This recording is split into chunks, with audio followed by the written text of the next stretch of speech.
यहाँ पर हमारे साथ एक मेहमान हमारे और हैं जनाब राज साहब। पहले तो मैं आप चाहता हूँ कि अपना तारुफ हमारे जो व्यूवर्स उनको करा दें। जी, मेरा नाम डॉक्टर सूफ़ी राज जैन है, सर्वधर्म ख्वाजा मंदिर का फाउंडर एंड प्रेसिडेंट और सूफ़ी इस्लामिक बोर्ड का पंजाब प्रेसिडेंट।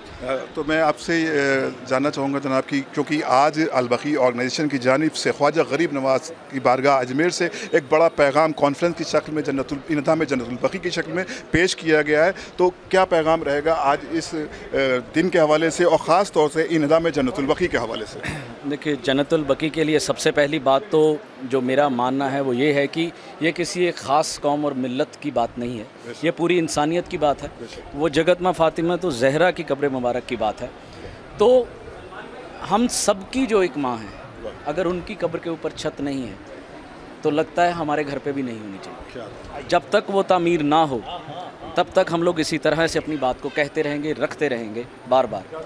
और गरीब नवाज़ के दरबार में अगर आज उनकी दादी के इस मुद्दे के ऊपर इतने ज़ोर से और हर तरह के धर्म के लोगों ने बैठ कर अगर बात की है तो ज़रूर गरीब नवाज़ ने इसके बारे में कुछ ना कुछ ज़रूर सोचा होगा आज, और इस बात पर वो आमीन ज़रूर कहेंगे।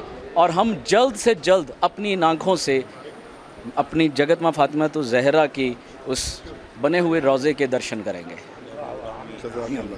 बहुत अच्छा पैगाम दिया और उन्होंने एक लफ्ज़ यहाँ पर दिया है, यूँ तो हम लोग कहते हैं उम्मुल मोमिनीन, लेकिन एक जगत माँ का जो आपने लफ्ज़ दिया, मैं इस लफ्ज़ के लिए भी आपका शुक्रिया अदा करता हूँ। यकीनन ये जन्नतुल बकी की तामीर का जो ये प्रोसेस चल रहा है, जो हमारा प्रोटेस्ट चल रहा है, इंशाअल्लाह हमेशा जब तक कि ये तामीर नहीं हो जाती, अल-बकी ऑर्गेनाइजेशन इसमें हमेशा कोशा रहेगा और अपनी कोशिश करता रहेगा। और सिर्फ अजमेर की ज़मीन से नहीं, सिर्फ हिंदुस्तान की ज़मीन से नहीं, बल्कि पूरी दुनिया से इस तरह के प्रोटेस्ट अल-बकी ऑर्गेनाइजेशन करता आ रहा है और इंशाअल्लाह करता रहेगा जब तक कि ये तामीर मुकम्मल नहीं हो जाती।